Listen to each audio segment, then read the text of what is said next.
So this video is a bunch of footage from my OG 88 4Runner that I've had since high school. I'm trying to walk you through the build and show you some cool footage.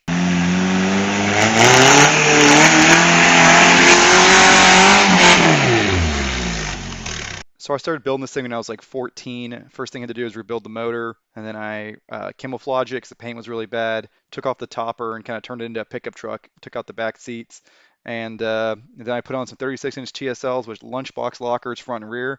They used to call them Aussie lockers. Now they're like a torque locker. But this was my daily driver, my four-wheeler hauler, and everything for like, I don't know, all the way through high school and halfway through college.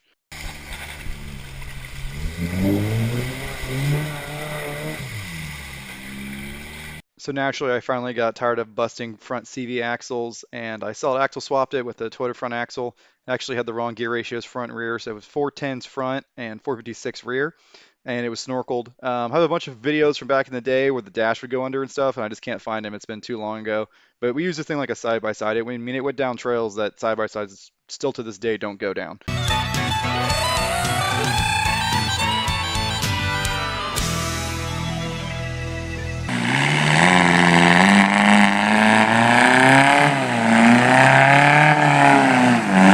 The mufflers got ripped off one day, so I stuck on this exhaust stack with some flex pipe, and obviously by the steam you can see blowing out of it, it's not sealed up great.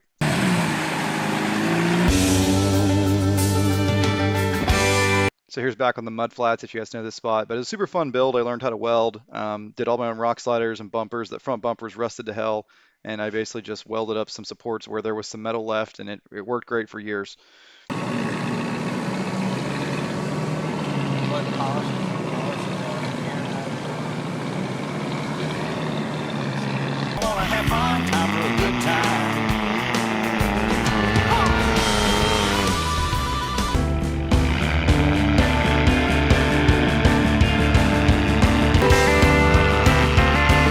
So if you're watching closely, you'll notice that I have an open front differential. I never got around to putting a locker in the front. It flexed so good that it mostly pulled both front wheels. This is just that cheap trail gear solid axles conversion kit.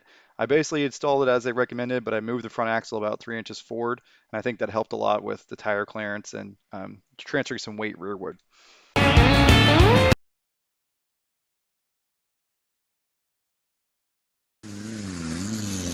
So about this time, I got my 80 series Land Cruiser, and I started really trying to kill this truck because it was no longer a daily driver. It was basically just a mud toy.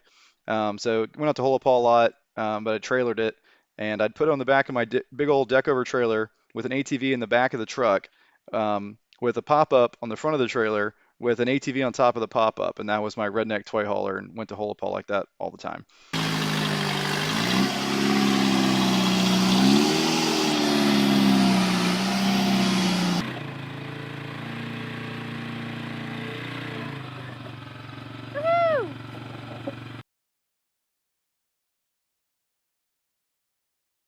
So this next set of footage is the one time I took it to 5A Scottsmore, and it was a blast. I only took it out there one time, but I was also running a 100 shot for a lot of this, or maybe a 75 shot in these videos.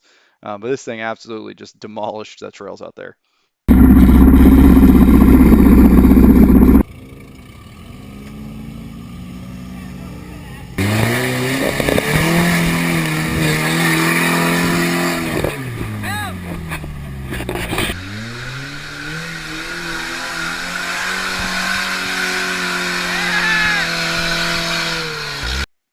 So for some perspective, here's a four-wheeler attempting that same spot. I mean, it is some really nasty mud.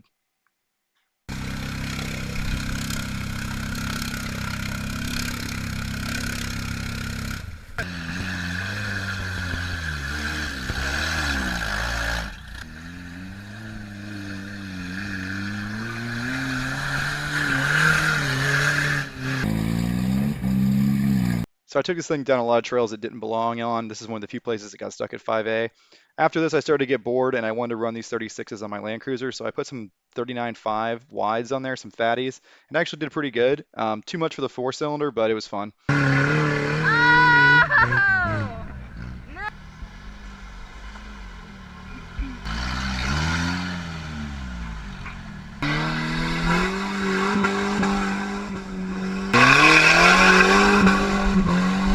So So obviously we're really trying to kill the truck here just to see what it could take. I've been trying to kill it for, I don't know, 5 years at this point. It wouldn't die. And it just wouldn't stop. I mean, this thing just took an insane amount of abuse, but that's because it's all original, four-cylinder 22RE, five-speed manual transmission, gear-driven transfer case, all Toyota axles and stuff. Pretty hard to kill.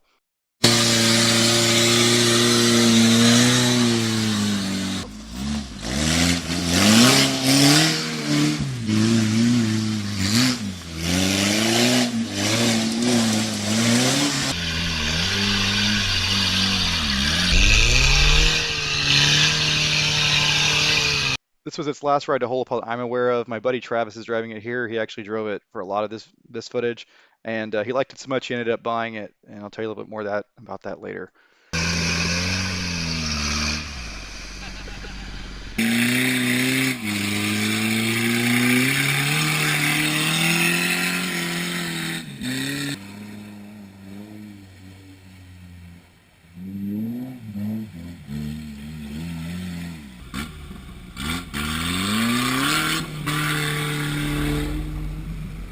So at this point, I've been beating on this truck for about 10 years nonstop, doing very little maintenance. So when he bought the truck, he started changing oils and stuff like that, and it did not like it. The transmission blew up pretty much immediately, and then I think the rear diff, and I think then he sold it. He was so tired of it.